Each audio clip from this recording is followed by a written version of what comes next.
Hi, I'm Amal, the founder of Neuropreneurs, a virtual assistant agency that helps people who are neurodivergent, who are business owners or employees, get some extra admin support. So, currently, I'm going to make a video series about access to work, the government funded access to work grant, and all that it entails. We do accept access to work clients, but we get a lot of questions about it, so I'm just going to dispel some of those in this. Keep watching.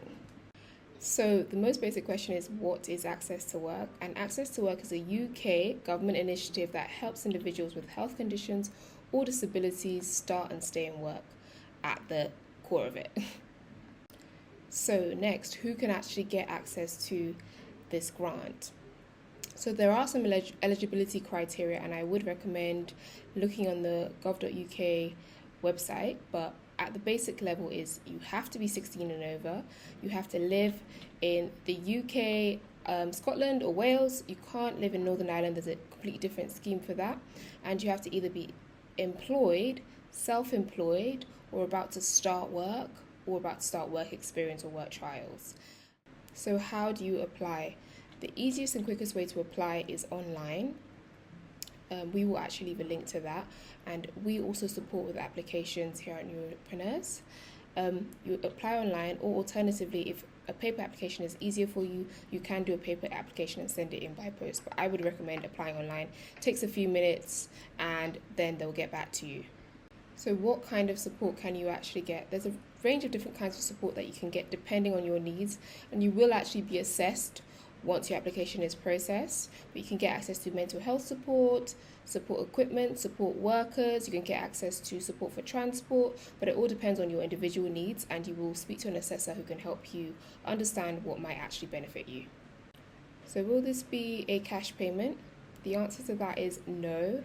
Most of the time, it is paid directly to your service provider or your employer, but other times, you can actually be somebody that has to purchase the products or purchase the support and then submit a claim, and then you'll be reimbursed fully for that claim, just as long as it has been previously assessed and accepted.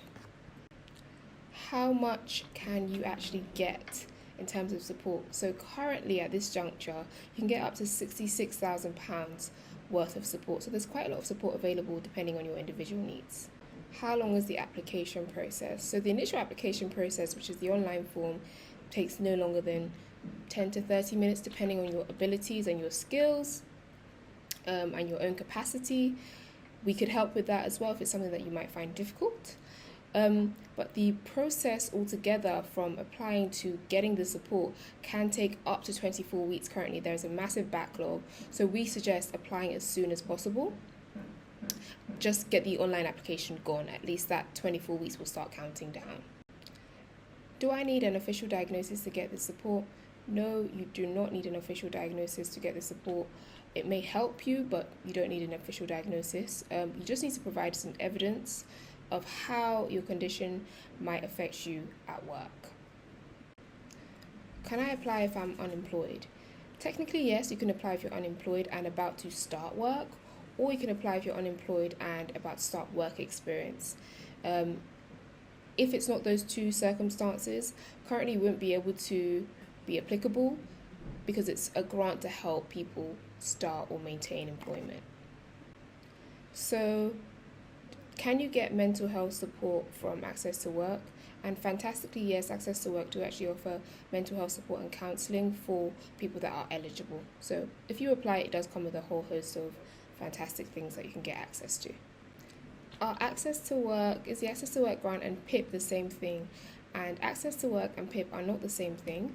So PIP is actually called the Personal Independence Payment, and it helps with things more so in your daily life like mobility and daily living, whereas Access to Work is purely for work-related things. I'm a high earner. Can I get access to the grant? Yes, you can. Your income level doesn't affect your eligibility for this grant. Everybody has equal access to this as long as you meet the eligibility criteria. I have a disability, but I don't think it affects my work. Can I still apply for this grant? You wouldn't necessarily be likely to get this grant if it's not affecting your work, because it is specifically for your needs and for support at work. However, I would urge you to think about how it does affect you, because there are rarely any disabilities that affect you in one aspect of life that don't affect you in all aspects of life. So just have a think about where it might affect you at work, and you can still apply and speak to the assessor, and they may be able to help you. I'm self-employed. Can I get access to the grant? Yes, you can get access to the grant if you're self-employed.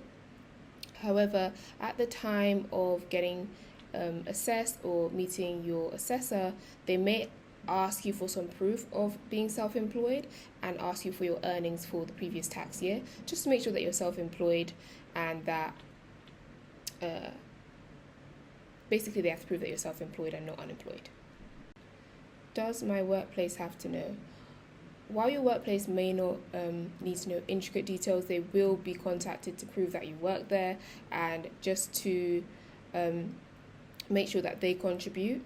As due to the fact that it's a government funded scheme, your workplace do have to opt in to some extent to pay some of the costs towards your support, as is required by the UK government for them as an employer. How long will the application take? The application can take up to 24 weeks, so I would just recommend for you to get going as soon as possible and let that time pass anyway.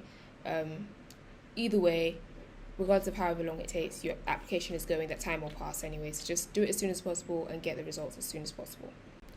How can a virtual assistant actually support me in work? So you can get support from a virtual assistant for a range of things. For example, scheduling, prioritizing. You can get help with note-taking, help remembering, help with your emails, help organizing, help planning, just any admin tasks that you may struggle with and that may fall under the wayside that you could use support for. And how many hours of support can I get funded by Access to Work for a virtual assistant? Currently, the hours vary, but as a general rule, what I found is if you are working full-time, you can get up to 8 hours a week funded by Access to Work for a virtual assistant.